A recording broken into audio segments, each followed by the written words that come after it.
Chegando-vos para ele a pedra que vive, rejeitada sim pelos homens, mas para com Deus eleita e preciosa. Também vós mesmos, como pedras que vivem, sois edificados casa espiritual para ser de sacerdócio santo, a fim de oferecer de sacrifícios espirituais agradáveis a Deus por intermédio de Jesus Cristo. Pois isso está na Escritura.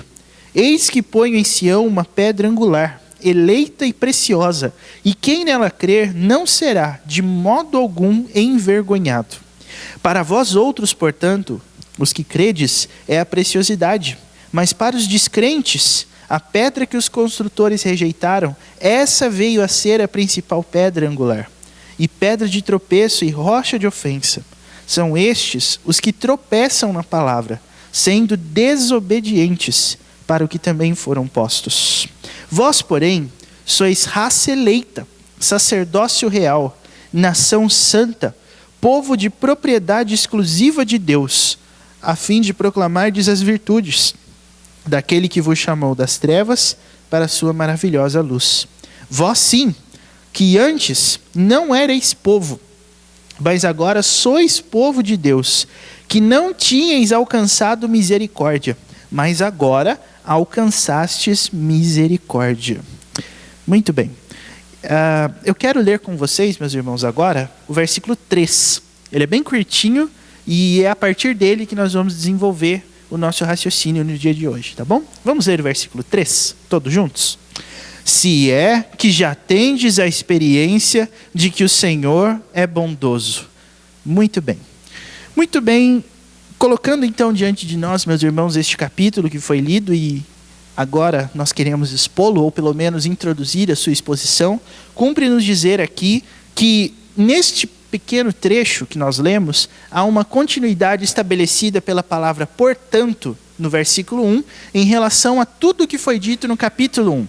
Nós estamos recorrendo continuamente às coisas do capítulo 1 para que a gente possa entender qual a linha de raciocínio do apóstolo Pedro. Então, só para não ser muito repetitivo, eu vou tentar fazer uma coisa mais rápida aqui.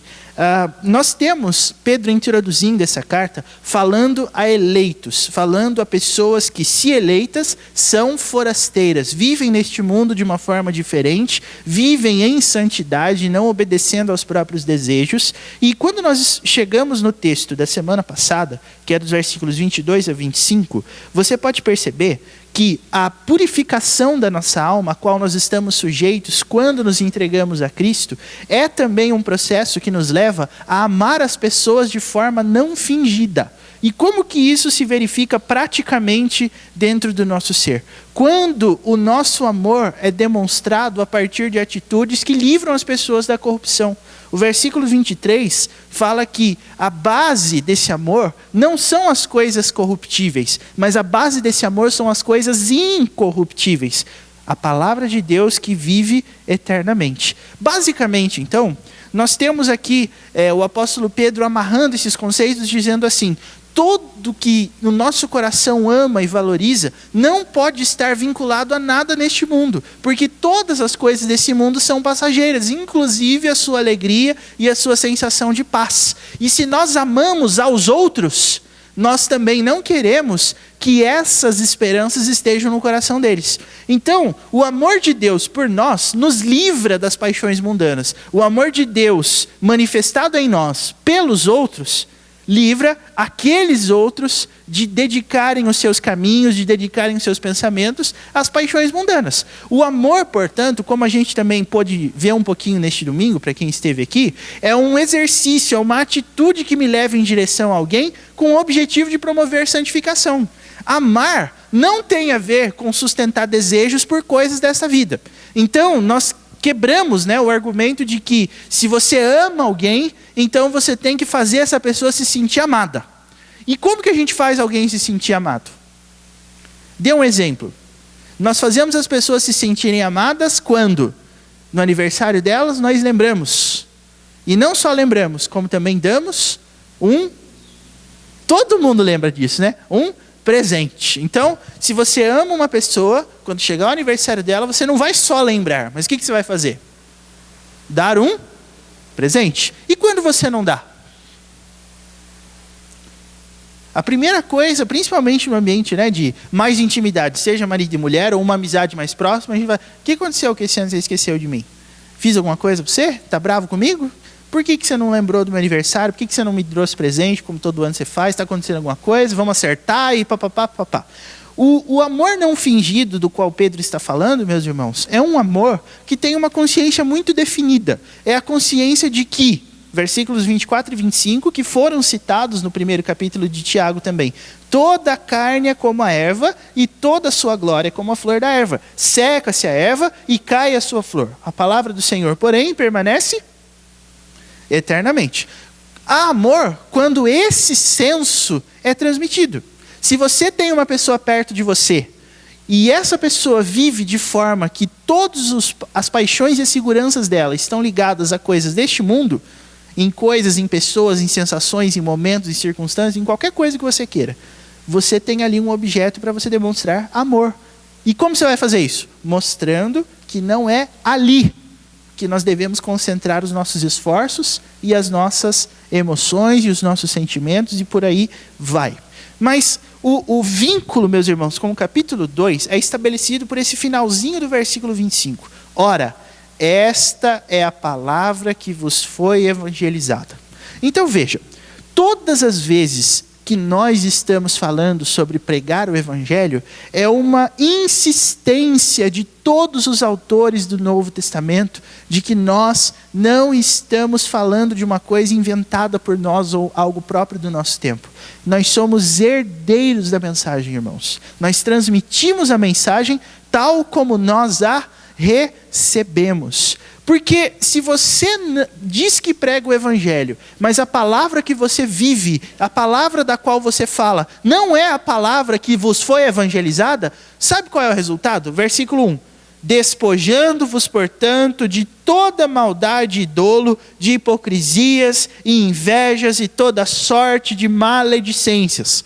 Quando nós estamos perseverando num evangelho que não é o evangelho verdadeiro, nós não conseguimos o primeiro dos seus efeitos, que é o amor não fingido pelas pessoas. Nós acumulamos dentro de nós hipocrisia, maldade, dolo. A palavra dolo aqui tem um contexto judicial. Se você não consegue interpretar isso judicialmente, e eu não sou advogado, mas dolo no sentido judicial é o seguinte, é quando o crime que é imputado a você foi feito de forma intencional por você. Uma coisa é você bater o carro sem olhar, sem perceber. Outra coisa é você perceber que aquele carro estava ali, aquele carro pertence àquela pessoa, e você, por essa razão, vai fazer uma maldadezinha. Isso é dolo. É quando nós agimos de maneira deliberada em relação a provocar o mal, ok? A Bíblia diz que nós estamos cheios disso, meus irmãos, se nós não perseveramos na palavra que nos foi evangelizada. Então, repare que isso aqui não é uma acusação sobre a igreja, é uma acusação sobre um indivíduo. Às vezes a gente pode pensar assim, quando Deus promove e permite o pecado dentro da igreja, é para que a gente saiba que nós não estamos andando corretamente. Eu não vejo assim. Se algum texto da Bíblia diz isso, não é este aqui. Porque este aqui está dizendo que nós, indivíduos, estamos sujeitos a perseverar nas práticas de pecado se a nossa vida foi acostumada pela nossa vida na igreja a não lutar contra eles. Então isso aqui é uma coisa para nós examinarmos a nós mesmos. Por quê? Porque o versículo 1, meus irmãos, está falando de coisas que, se a gente fosse colocar numa categoria, todas elas são extremamente abstratas.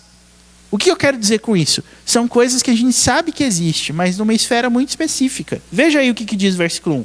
Liste aí comigo essas coisas. Veja, despojando-vos, portanto, do quê? Primeiro, de toda maldade. Eu não sei o que se passa dentro do coração de vocês. E nem vocês sabem no que se passa no meu.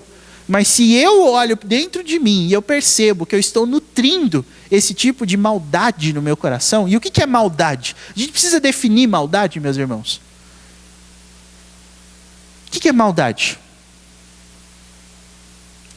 Não use o dicionário, use a Bíblia, tá? O que é maldade? E eu achando que era fácil definir maldade. O que é maldade? É fazer o que é mal. E o que é mal? Eu provoco mesmo, vocês sabem. O que é mal? As coisas que não devem ser feitas. E como é que eu sei o que não deve ser feito? Yes! Então, um coração cheio de maldade é um coração que é cheio do quê, então? De coisas que a Bíblia proíbe. E você acha que um coração que é cheio de coisas que a Bíblia proíbe é assim porque ele nunca leu a Bíblia? Ou porque ele até sabe das coisas que estão escritas na Bíblia, mas ele não as segue? O que vocês acham? Hein? A primeira ou a segunda? Nossa, vocês estão unânimes hoje, eu estou gostando de ver. Muitas pessoas leem a Bíblia, dona Ruth, e não praticam.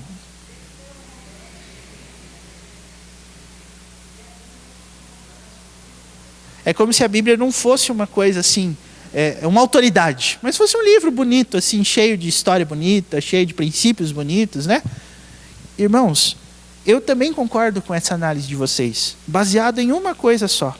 O versículo 1 do capítulo 2 está mandando a gente se despojar.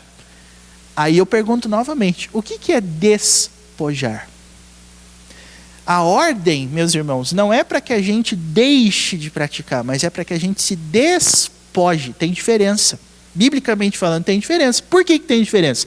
Porque deixar de fazer implica que eu posso fazer isso a qualquer hora.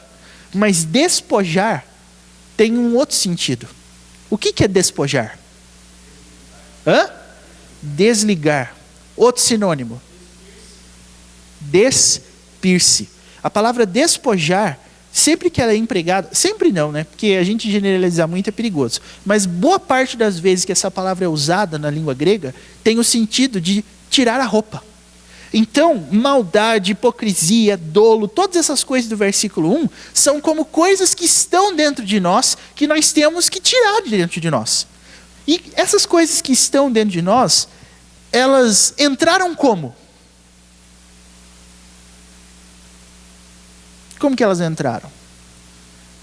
Engraçado que o apóstolo Pedro, meus irmãos, eu gosto de fazer essas vocês terem ideia de como que a Bíblia é maravilhosa nesse sentido. O versículo 1 do capítulo 1 está dizendo que Pedro está escrevendo para os eleitos. É isso que está escrito aí, não está? Alguém leia para mim Pedro 1:1, por favor. Rapidinho.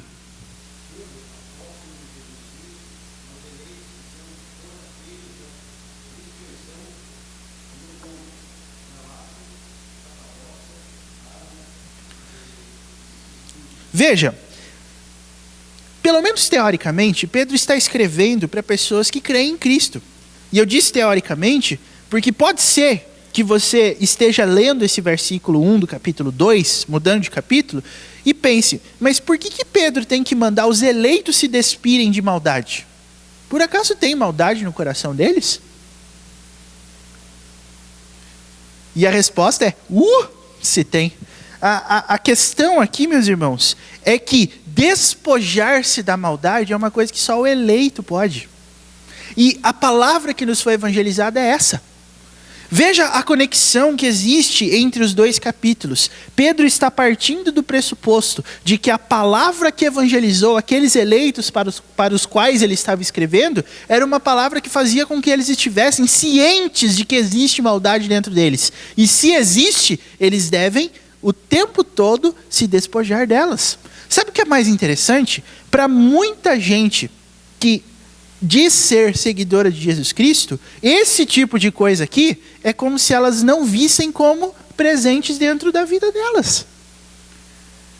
E sabe uma das formas da gente promover isso dentro da igreja? Quem aqui de vocês já ouviu um testemunho de alguém falando que, por exemplo, quando não era convertido, quando não era entregue a Jesus, fumava, bebia, e hoje que eu me converti, eu abandonei essas coisas. A gente pensa, puxa vida, que história bonita, não? Glória a Deus, a pessoa era drogada, a pessoa era viciada em qualquer coisa, era adúltera, era toda sorte de coisas. Ela se converteu, ela deixou de ser. Mas isso significa que ela deixou de pecar? Sim ou não? Mas é interessante como a gente relaciona uma coisa e outra, né, irmãos? Quando a gente fala de pecados que não são beber, fumar, adultério e etc e tal, a gente tem uma tolerância mais baixa em relação a isso. Mas é por isso que Pedro está usando a palavra despojar. Porque tudo isso que está escrito aqui no versículo 1 é pré-ato, não é o ato em si. Porque, o que eu estou querendo dizer isso? Maldade, meus irmãos, não é um ato. A maldade vira maldade quando ela é desenvolvida e se torna um ato. Então, deixa eu explicar o que é isso. Digamos que um dia você tenha sentido tanta raiva de alguém, e toda vez que você olha para essa pessoa, você já olha para ela torcendo a cabeça assim. E de repente passa um pensamento na sua cabeça. A pessoa, e repare só, quando você está irritado com alguém, qualquer que seja, se a pessoa fala, você se irrita. Se a pessoa fica quieta, você se irrita. Se você está na igreja, o pastor mandou levantar e ela está sentada, você se irrita. Se ela falou alguma coisa e levanta a mão para falar algo quando o pastor pediu para falar, você se irrita com ela e assim por diante, e assim por diante. Esse tipo de sentimento, meus irmãos, é o que origina todo tipo de coisas ruins dentro da minha cabeça. Eu só penso em tudo isso porque eu tenho capacidade para imaginar tudo isso. Eu só consigo ter esses pensamentos, não é porque ela ficou brava comigo, mas é porque eu sou assim. Pode ser que ela nunca tenha feito nada para mim, mas se eu soube que ela fez para uma pessoa que eu gosto, eu já olho para ela diferente. E por que eu sou assim? É porque, irmãos, ser santo, na verdade, tem a ver com a consciência dessas coisas dentro de mim. Ser santo significa lutar contra todas as coisas que promovem esse tipo de ação dentro do meu coração. E você pode perceber, a palavrinha dolo aqui, do versículo 1, é uma palavrinha chave para a gente entender isso. É intencional, é deliberado. Nós fazemos porque a gente gosta, porque a gente quer e porque essa é a nossa intenção e pronto, acabou. Só que, se nós estamos sendo evangelizados na mesma palavra que esses irmãos aqui, nós temos que nos despojar disso todos os dias. Esse é o ponto de partida de Pedro. A santidade tem a ver com isso, irmãos. A santidade não é só perseverar na igreja. A santidade é isso também. Só que ao mesmo tempo é você cuidar dessa parte íntima do seu corpo, do seu ser, da sua mente, que só você conhece. Eu não tenho. Algumas pessoas falam que elas gostariam muito de ter a habilidade de adivinhar pensamento. Eu não. Eu sinceramente não. Porque se eu descobrisse o que as pessoas pensam a meu respeito, eu talvez ficasse decepcionado. Porque a maioria das pessoas que pensam mal da gente são as pessoas que demonstram algum tipo de carinho e afeto pela gente. Haja vista a pessoa com quem você está casado. Estou brincando, tá? Não vai desconfiar do seu cônjuge porque eu falei isso. Mas a gente sempre tem aquela coisa. A gente percebeu uma pessoa olhando meio para lá assim, e aí a gente pensa, eu acho que é comigo. Todo mundo é assim. Sabe quando você está andando na rua, de repente alguém buzina e você olha? Por que você olha? Como é que você sabe que é para você?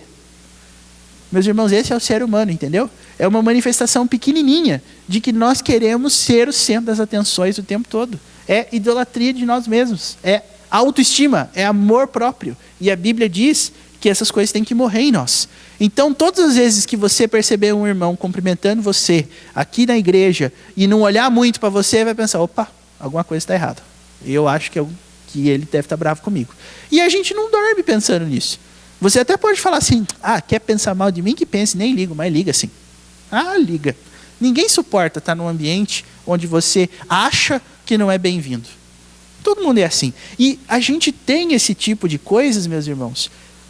Olha como essa lista, você pode perceber que essa lista do versículo 1, ela não é exaustiva. Mas veja o que Pedro diz. O que eu quero dizer com não ser exaustiva? Ela não tem todas as coisas ruins, mas ela é abrangente no seguinte sentido, olha só. Toda maldade e dolo, hipocrisias e invejas e o que mais? Como é que termina aí? E toda sorte de maledicências. Olha, não tem uma coisa ruim que escapa a essa lista. Toda sorte de maledicências. E aí vem a parte mais legal do estudo de hoje: como é que a gente se despoja disso? Como a gente se despoja disso? Ao longo da história da igreja, várias opções de resposta já foram dadas a essa pergunta. Por exemplo, na época em que vai dos séculos de IV a VI, começou a surgir no ambiente da igreja cristã, no mundo, um movimento chamado de monástico. Os monges. O que eles faziam? Eles perceberam que a corrupção do mercado, a corrupção do governo, a corrupção das pessoas em geral, estava entrando na igreja. E uma ordem de sacerdotes começou a se retirar e a fazer as suas atividades devocionais fora do ambiente da igreja. E fora do ambiente da cidade também. Aí você pergunta, para onde que eles iam? Naquela época, não tinha esse negócio de chácara, fazenda. Então, para onde que eles iam? Para as cavernas, para as montanhas. Foi ali que começou essa ordem chamada de monástica, né? Os monges. Para eles, ser santo significa sair de todo o ambiente corrupto. A ideia, a princípio, foi muito boa. Porque aqueles monges, o que eles faziam? Eles oravam, começavam um dia orando e copiando os manuscritos da Bíblia. Se a Bíblia hoje chegou para nós, muito se deve ao trabalho desses homens. Mas, para efeito de santidade, melhorou? E aí você vai ler os anais da história da igreja e vai perceber que não. Por que não? Porque entre os próprios monges começou a haver várias formas de pecado sendo manifestas. É coisinha preciosa que sumia, é um monge se envolvendo amorosamente com outro monge e com uma outra freira e assim por diante. Freira é posterior, mas quando as mulheres começaram a se juntar a esse movimento, todo tipo de coisa estranha começou a aparecer ali. Qual é a crítica que nós fazemos a esse movimento? Ora, se você quer ser santo, você tem que realmente sair do ambiente onde o pecado é promovido. Só que o pecado é promovido em quais ambientes, meus irmãos? Onde o pecado está? Onde ele mora? Yes! Faltou esse entendimento. E aí você vai perceber que é muito fácil você falar assim, eu não vou em tal lugar, eu não vou na casa de fulano, eu não vou não sei aonde, porque lá os pecados são cometidos e eu sou uma pessoa que... Interessante a gente pensar nisso, porque, segundo a Bíblia, há lugares que a gente não pode ir.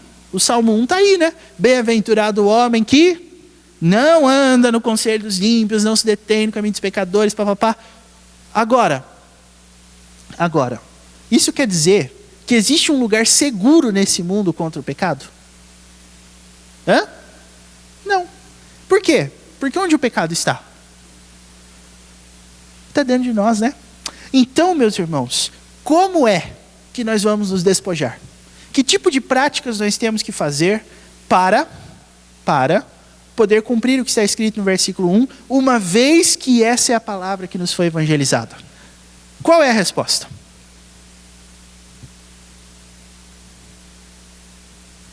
É meio pretensão da nossa parte, às vezes a gente falar assim, eu sei a resposta.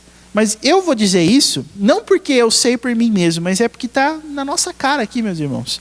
Alguém podia ler para nós, por favor, o versículo 2?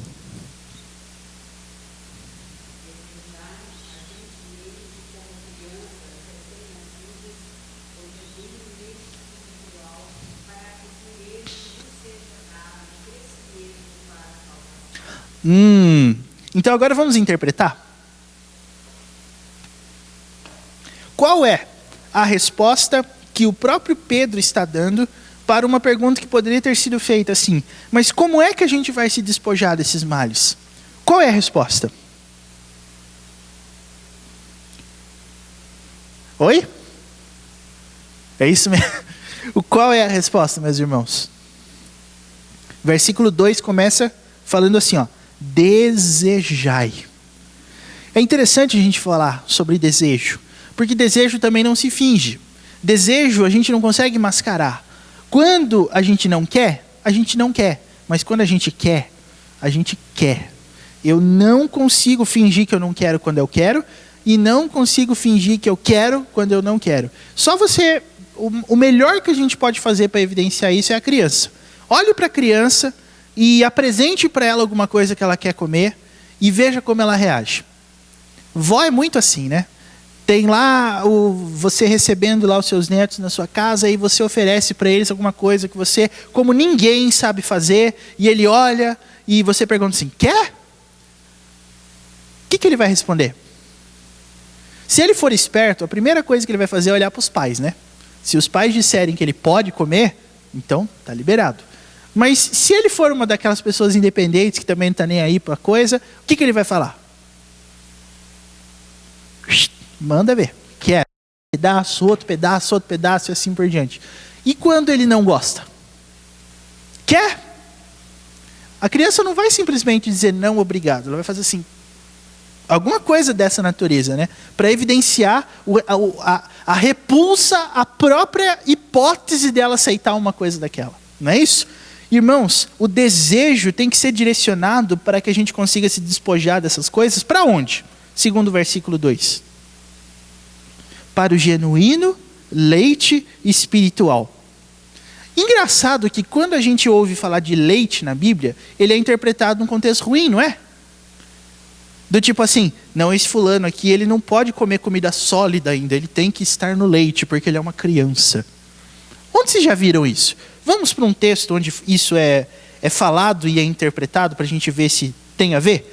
1 Coríntios capítulo 3, é onde Paulo está falando pela primeira vez na Bíblia, aqui no Novo Testamento, desse leite, né?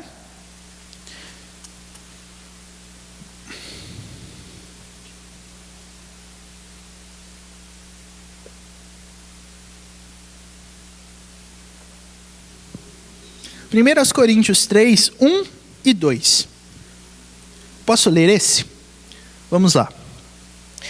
Eu, porém, irmãos, não vos pude falar como a espirituais, e sim como a carnais, como a crianças em Cristo. Leite vos dei a beber. Não vos dei alimento sólido, porque ainda não podíeis suportá-lo. Nem ainda agora podeis, porque ainda sois carnais.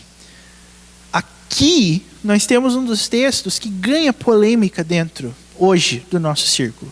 Porque esse texto, numa primeira vista, sim, parece estar sugerindo que existe uma categoria de crentes dentro da igreja que são os crentes carnais. E acho que, a partir de tudo aquilo que nós já temos visto e aprendido aqui na igreja, eu acredito que essa interpretação não se sustenta em base alguma, irmãos, porque o crente é totalmente o contrário do carnal. O carnal é aquele que deseja as coisas da carne, né? E o crente é aquele que deseja o quê? Esse é o ponto. O que o crente deseja? O que o crente deseja? O crente deseja alimento. Guarda essa palavrinha-chave. Eu sustento essa interpretação, meus irmãos, por causa do que Paulo diz nesses 2 versículos. Ele fala com aqueles irmãos lá de Corinto o seguinte: eu não pude dar alimento sólido para vocês. Eu tive que dar leite. E o que ele quis dizer com isso?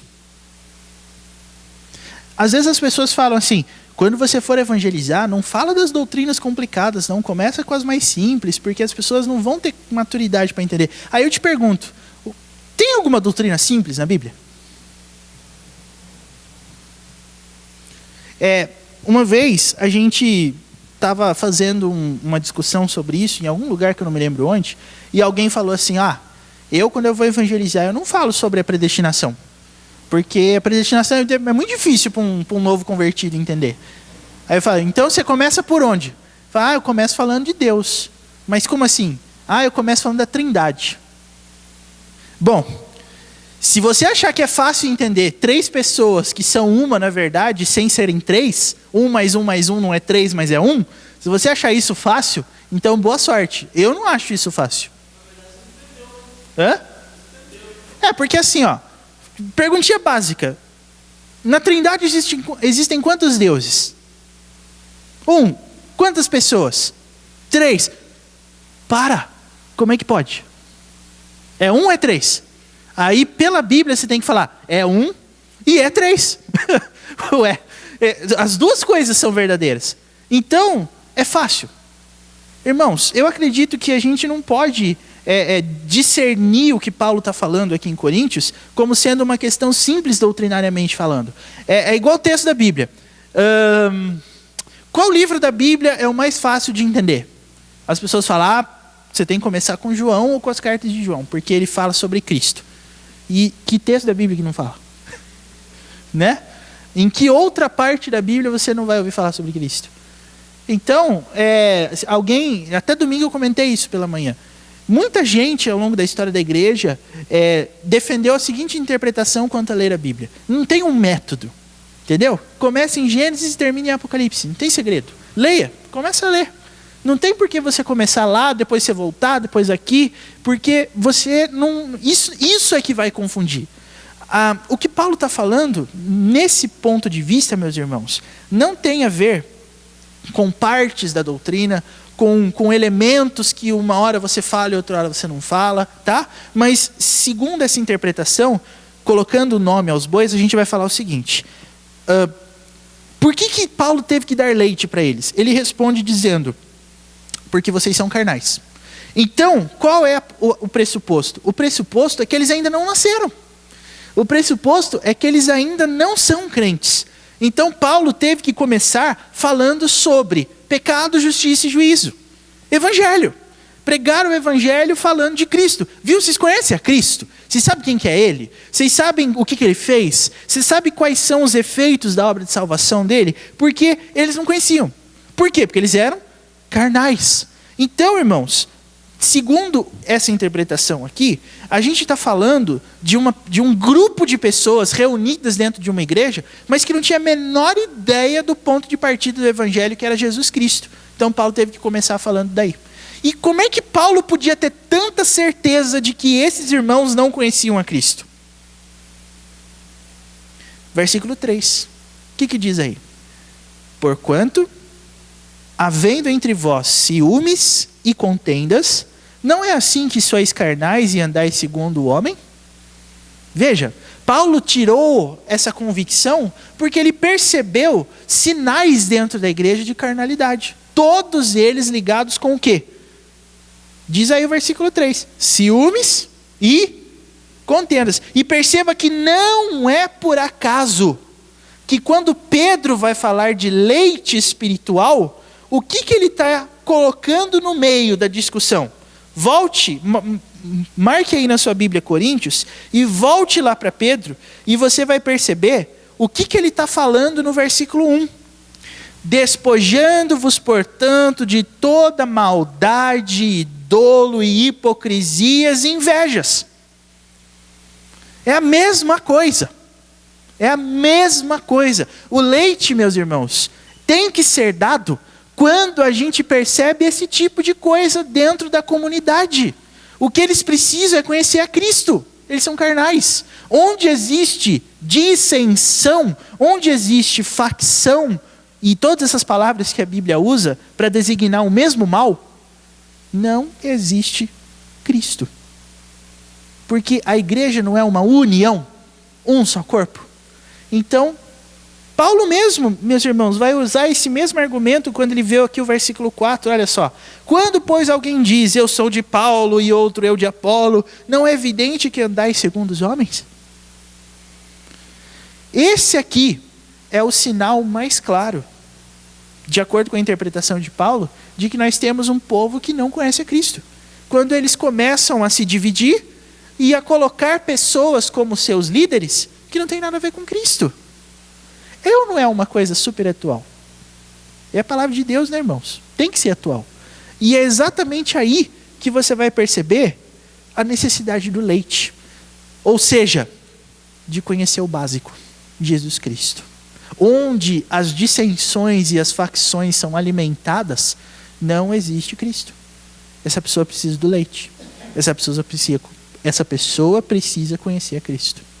Dito isto, nós podemos voltar lá para Pedro e você vai perceber que Pedro dá exatamente esse caminho para que a gente possa se despojar dessas coisas, irmãos. Desejai ardentemente, como crianças recém-nascidas, o genuíno leite espiritual. Então a questão para Pedro tem a ver com prazer. quando eu desejo a Cristo, eu estou desejando obedecer a Cristo, eu estou desejando a palavra de Cristo e eu estou desejando a santidade. Eu me alegro, eu tenho prazer, eu tenho satisfação naquilo que é de Deus. Eu não alimento a carne, eu não alimento a hipocrisias, maldades, eu alimento coisas que me levam para longe disso. Então, a palavra desejo, eu creio, foi divinamente usada, inspirada por Deus na pessoa de Pedro, justamente porque a questão na vida cristã é essa, irmãos. A santidade, ou melhor, o caminho da fé é um caminho descrito pelo próprio Jesus como um caminho estreito. Mas é um caminho estreito por quê? Porque para que você tenha prazer nas coisas de Deus, você precisa ter sido primeiro transformado pelo próprio Deus. Não tem como eu ensinar a amar a Deus uma pessoa que ama as coisas que Deus odeia. Não é evangelismo, meus irmãos, não é para eu chegar para uma pessoa por um ato assim, arbitrário da minha parte e falar assim para ela, viu, você tem que parar com essas coisas. O primeiro argumento que ela vai usar para você é, mas eu gosto tanto disso. E talvez uma das maiores decepções que a gente experimenta na vida com Deus é quando Ele reprova uma coisa que a gente gosta. É decepcionante, porque você vai ver que não vai ter como continuar sendo um servo de Deus sem parar com isso. Mas a gente não quer parar. E olha só como é fácil eu falar sobre isso. Digamos, hipótese, tá? Que vocês gostem de assistir novela. Digamos. Só digamos. E aí eu chego aqui, falo e provo pela Bíblia, por A mais B, que assistir novela é pecado. Você vai sair daqui com dois caminhos. Primeiro, realmente, se assistir novela é pecado, então eu vou ter que parar. E em um segundo, mas eu não acho que é pecado. É o segundo argumento. Eu não acho que isso é errado, não. Eu respeito quem acha, mas eu não acho. E eu não vou parar. Por que as pessoas agem assim, meus irmãos? Porque elas gostam. E mexer com coisa que a gente gosta é mexer com a gente. Sabe? Na vida com Deus, é isso que acontece. Eu troco de desejo. Eu não tenho mais prazer nessas coisas. Não me faz falta. O que me faz falta, na verdade, é estar na presença de Deus, é me alimentar com o leite espiritual. É como a gente cantou, ter mais de Cristo. Eu até queria aproveitar que... tem como apagar a luz aí no fundo, rapidinho? Eu só queria mostrar para vocês uma coisa que a gente acabou de cantar, no hino que a gente cantou aqui. Quer ver? Primeiro, tem 2 estrofes só. Vamos olhar para essa aqui. A gente começa o hino dizendo assim, mais de Cristo. Como é que alguém pode ter mais de Cristo? Segundo essa lógica de Pedro. Eu tenho mais de Cristo quando eu vou aonde?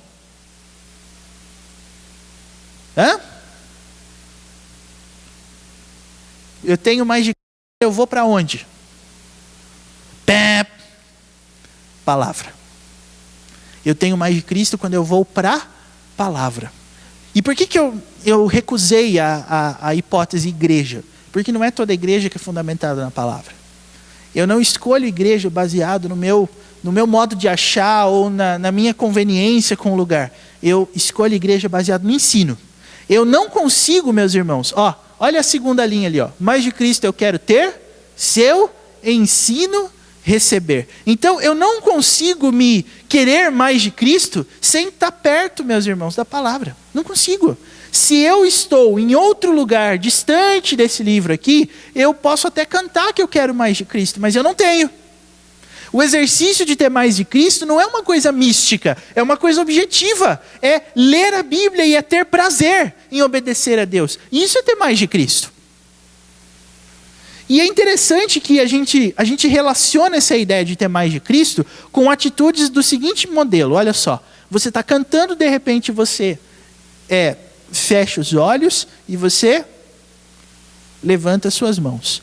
Quando você faz isso, as pessoas às vezes olham e falam, ali está o exemplo de uma pessoa que é mais de Cristo. Não vou dizer assim, que é um não generalizado, que todo mundo que faz isso é mentiroso. Não é isso que eu quis dizer, mas eu quis dizer que isso só não é prova de que você quer mais de Cristo.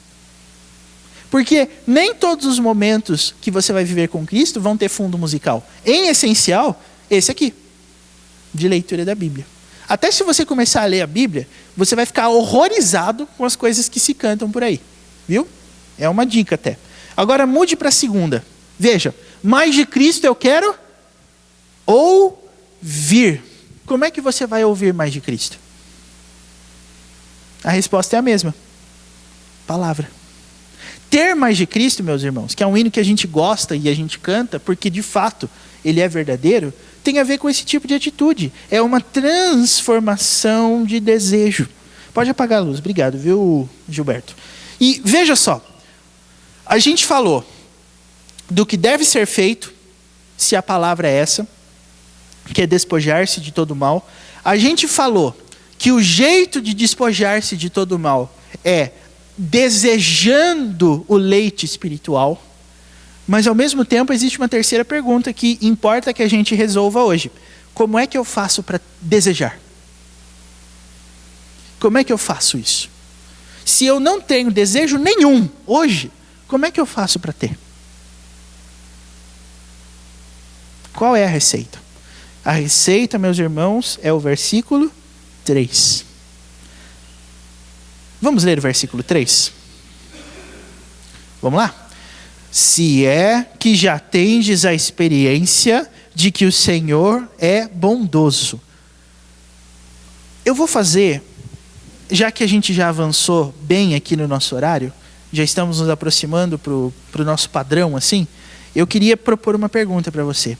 Se eu te perguntasse agora, nesse momento, se Deus é bom, você diria que sim ou que não? Vamos fazer uma experiência? Quem acha que Deus é bom? Levante a mão. Que bom que ninguém discorda, já é um bom começo. Agora eu quero que vocês falem um pouquinho. Por quê? Como é que você sabe que Deus é bom? Quem quiser, pode falar. Nossa, por que o pastor está fazendo isso? Não basta só a gente saber que Deus é bom? Não. E como é que eu sei isso? O que a palavra acabou de dizer para nós aqui? Alguém podia ler de novo, por favor? Se é que o quê? Já tendes a...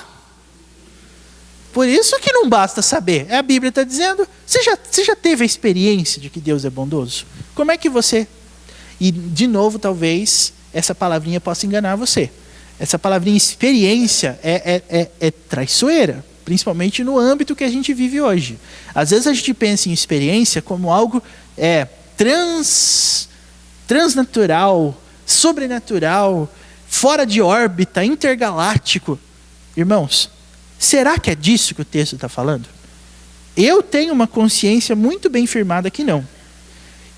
E basicamente, irmãos, como que nós vamos ter experiência de que Deus é bondoso?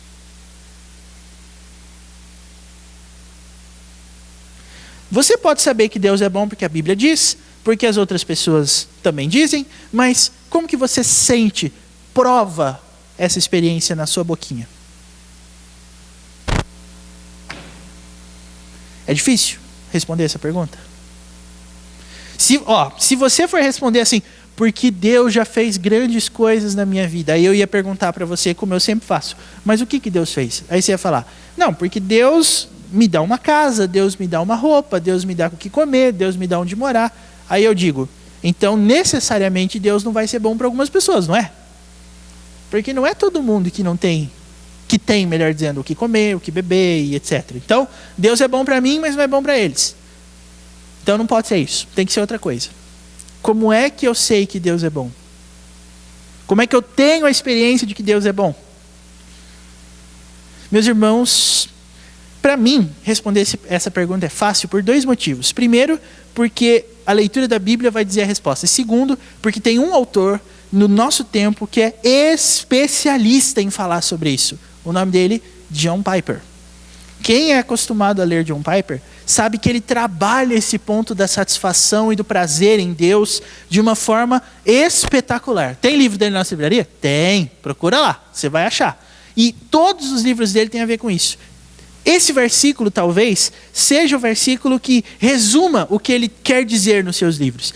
E para ele, meus irmãos, obviamente não só porque ele que está dizendo, mas porque a interpretação que ele faz da Bíblia, eu acredito ser adequada para o momento que a gente está vivendo, como que a gente tenha experiência de que o Senhor é bondoso.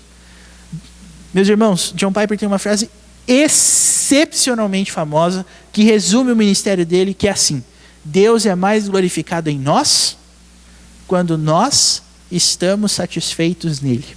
Ou seja, eu não posso obedecer a Deus se eu não tenho prazer nele. E como é que eu tenho prazer nele?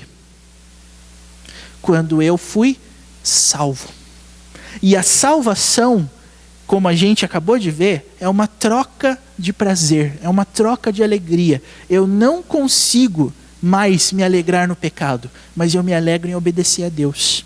Ter a experiência de que Deus é bondoso comigo é quando o meu prazer e o meu olhar mudou em relação às coisas do pecado e às coisas de Deus. Eu amava o pecado, hoje eu não amo mais. Eu estou obedecendo a Deus porque a minha alegria está nisso. E como eu disse, meus irmãos, a alegria é uma coisa que você não finge. Você hoje pode estar aqui, mas Deus sabe qual é o estado de espírito que levou você a estar aqui. Pode ser que você esteja aqui e dê, sei lá, repetidas olhadas aí no seu celular para ver que oração, para ver se o tempo passa.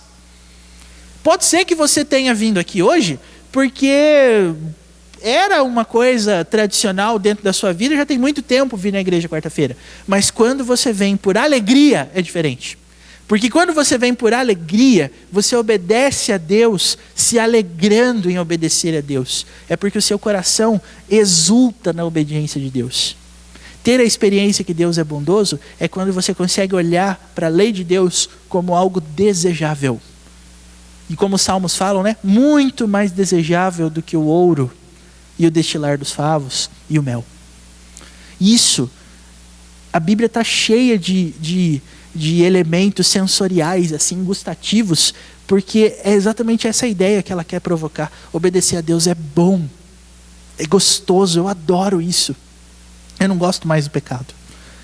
Eu agora quero me obedecer, eu quero, melhor dizendo, obedecer a Deus. Então eu só consigo isso, meus irmãos, se Deus já foi bom comigo o suficiente de transformar a inclinação do meu coração. Se não, eu não vou.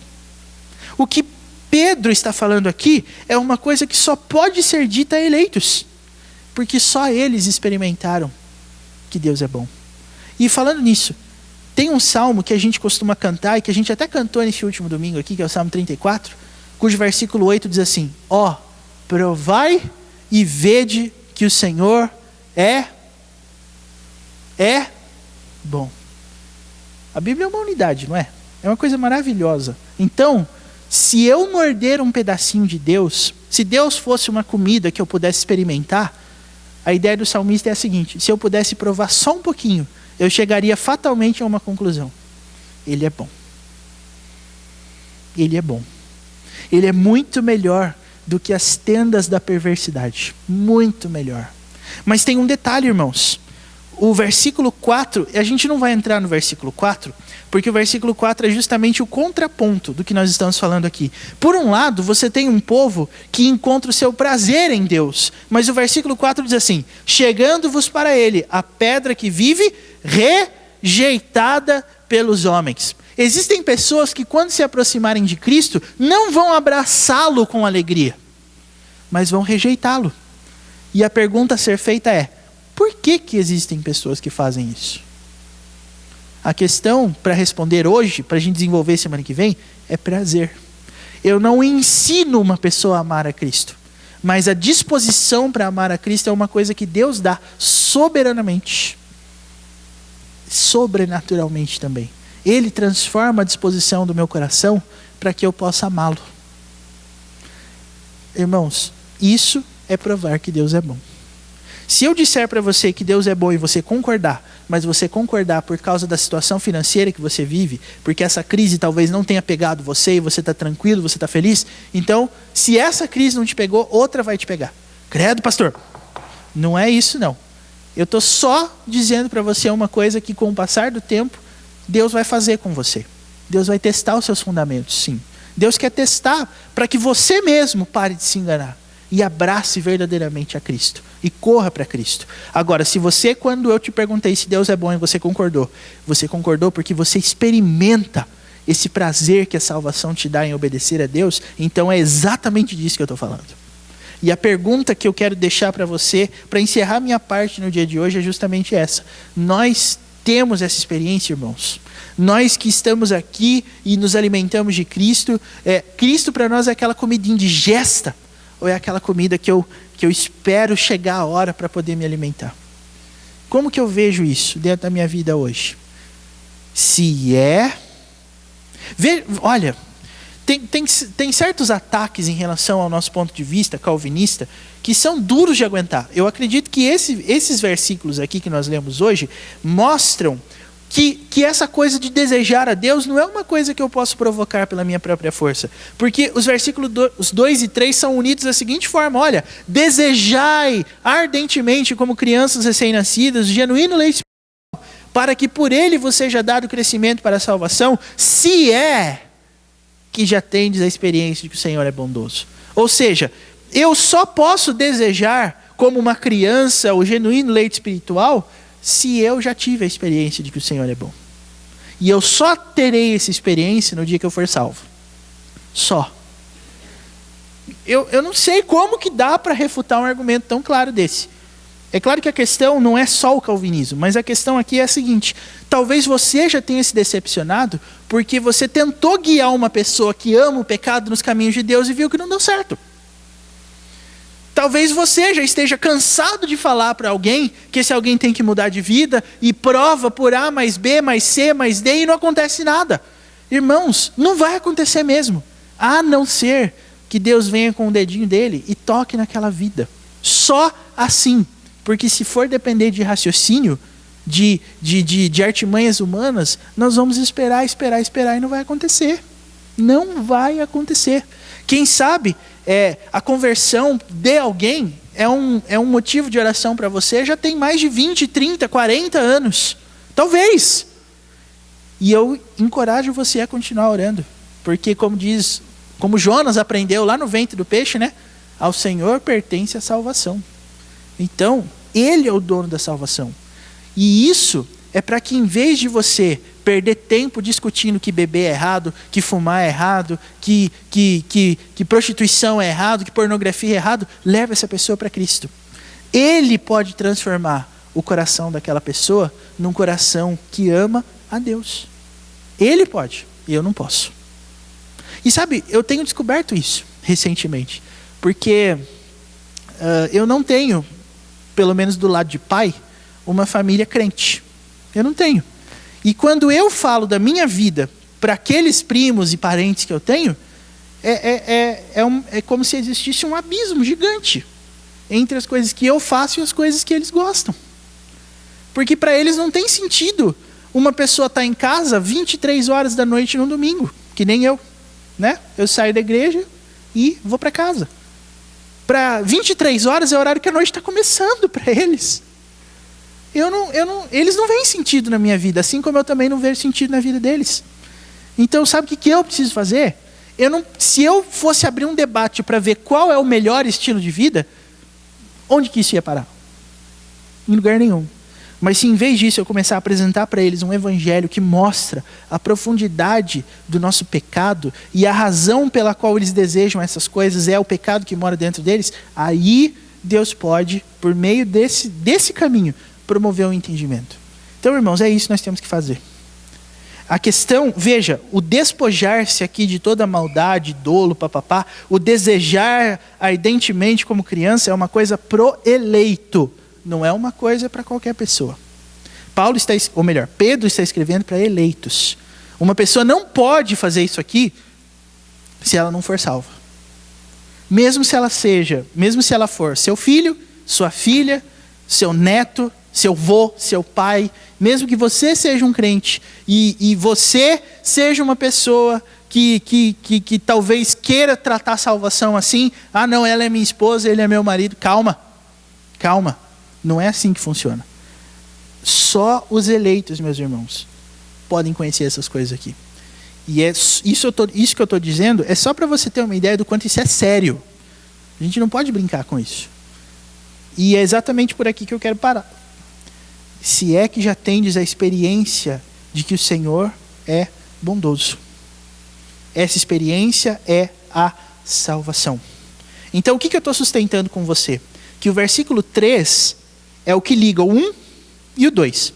Eu não posso me despojar de toda maldade, de todo dolo, e eu também não posso desejar o genuíno leite espiritual se eu não tive a experiência de que Deus é bondoso. Tá? Não posso. Assim como eu também não posso orar para o Pai Celestial, o pão nosso de cada dia que nos dá hoje, perdoa as nossas dívidas, se eu não orar, santificado seja o teu nome. Não posso. Tá bom? Perguntas, considerações, dúvidas, esse é o momento.